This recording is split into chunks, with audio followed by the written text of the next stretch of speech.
In this video, we are going to be exploring an example that is asking us to compute the maximum depth of the cut H that can be made in a clay layer if it is underlain by a sand layer under Artesian pressure.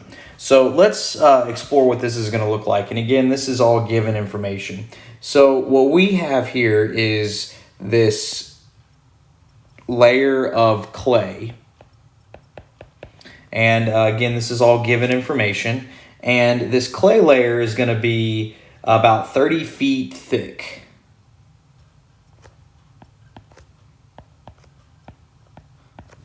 So we're going to draw that here, 30 feet thick. And underneath this 30-foot thick clay layer, we'll label this clay, we're going to have a 10-foot thick sand layer that is under what's called Artesian pressure. Now, what Artesian pressure basically means is that you have a layer of soil that is fully saturated with water, and the water is wanting to blow out of the soil above it, okay? So this here is our sand layer that is saturated with water, and it's putting pressure on the base of this clay layer, okay? Now, what's tricky about, this is a very applicable, practical problem, is that the problem says we want to make a cut or excavate into this clay layer. And so the question is, if we want to make an excavation into this clay layer, and we want that excavation height to be a height H, we need to figure out what is that height H that we can cut into the soil, that we can excavate out,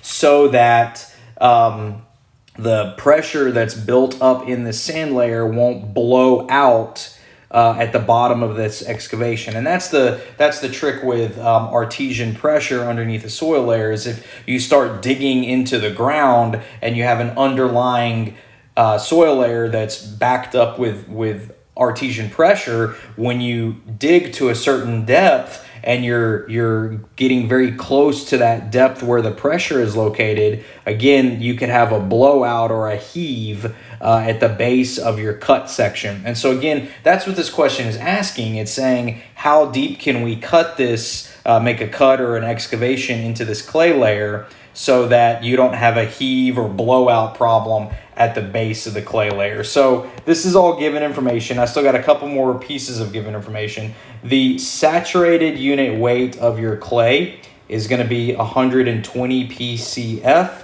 and then the saturated unit weight of the sand is going to be 113 PCF. Now, also given is that there was a piezometer installed at the clay sand interface right here.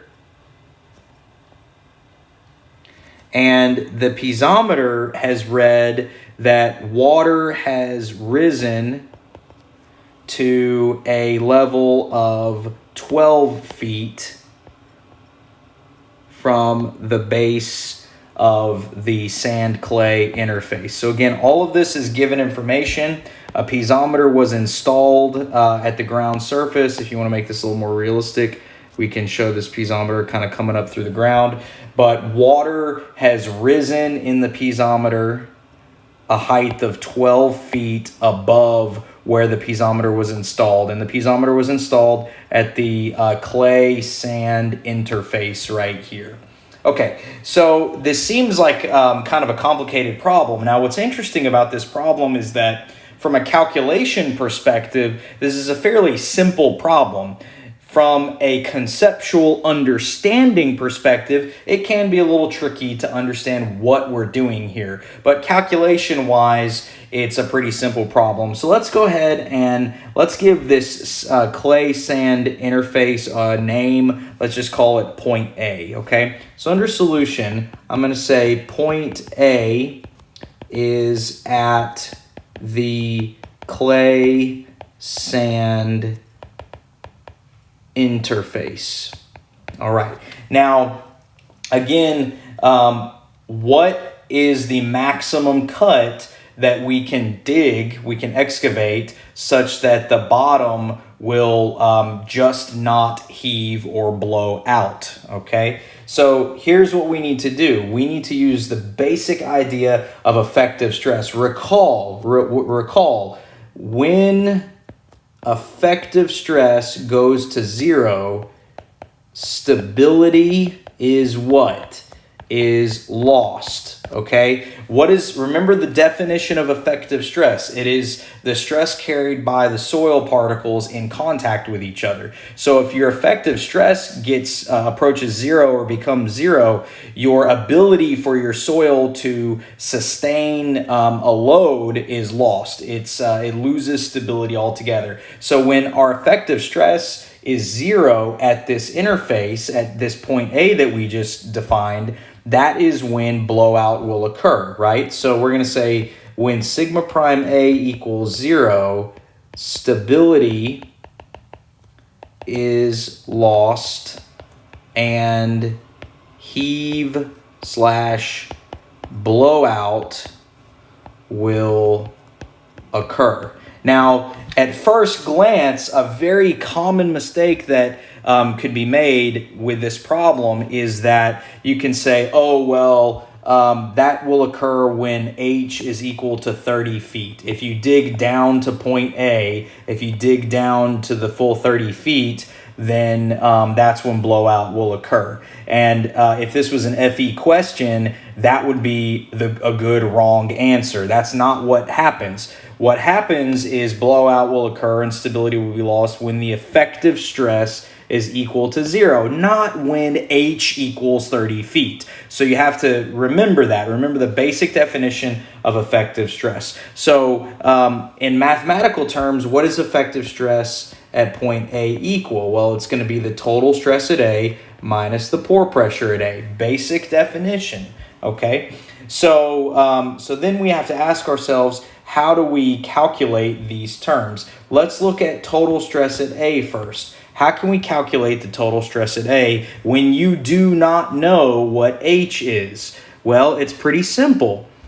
You say, what is all of the material sitting above point A? What is all of this material sitting above point A? Well, you have a saturated clay, and what's the height of this material? Well, watch this. We can say this height is simply 30 feet minus H, right? You don't know H yet. That's okay. It's just 30 feet minus H. So we're going to say total stress is gamma sat of the clay times 30 feet minus H, okay? And if you want to, you can substitute some values in there. Gamma sat clay was given to us 120 PCF times 30 feet minus H. So put that in your back pocket now. What is the pore pressure at A? What is the pore pressure at A? Well, again, it's the height of water above A. So how do we get that? How do we get the height of water above point A? Well, that's where our piezometric relationship comes into play. Notice that we said we installed a piezometer on the site, and water rose up in that piezometer a height of 12 feet when that piezometer was installed at the interface aligning with point A. So the height of the water that we're interested in is this 12 feet in this piezometer, okay? So we're going to say that this is gamma water times 12 feet from the piezometer. And you can, if you want to, you can go ahead and just calculate that through as 62.4 times 12. So that's 748.8 PSF. Now we're pretty much ready to go. We can say stability is lost when sigma prime A is equal to 0. So stability is lost when sigma A, total stress at A, minus the pore pressure at A equals 0. Okay, so we're setting this effective stress equation equal to 0. Now what can we do? Well, it's as simple as this. We just substitute these expressions in here, and we can then solve for our unknown value which is h. So if you look at this, we've got one equation with just one unknown h. So when we do some rearranging here, we can say h equals, and let's see what happens. We have 748.8 divided by 120. And then we're going to say 30 minus that value. So I calculate a value of 23.76 feet. So again, a simple enough calculation from a mathematics perspective, but again, we need to know what this means. So let's write a comment here. In summary, the deepest excavation that can be made such that heave does not occur at the excavation's base is 23.76 feet. And that's the answer to this problem. Now, in reality, you would not dig that deep. You don't want to dig to the depth that will just barely not cause you blowout or heave to happen. You would probably build in some kind of safety factor in there and maybe, excavate down at a much shallower depth than 23 feet. Maybe depending on the safety factor you use, you may say, let's not go below 20 feet or let's not go below 18 feet, something like that. So again, mathematically, this is not a difficult problem, but conceptually understanding what we're doing here is tricky, so you need to think about that. And that'll conclude this video.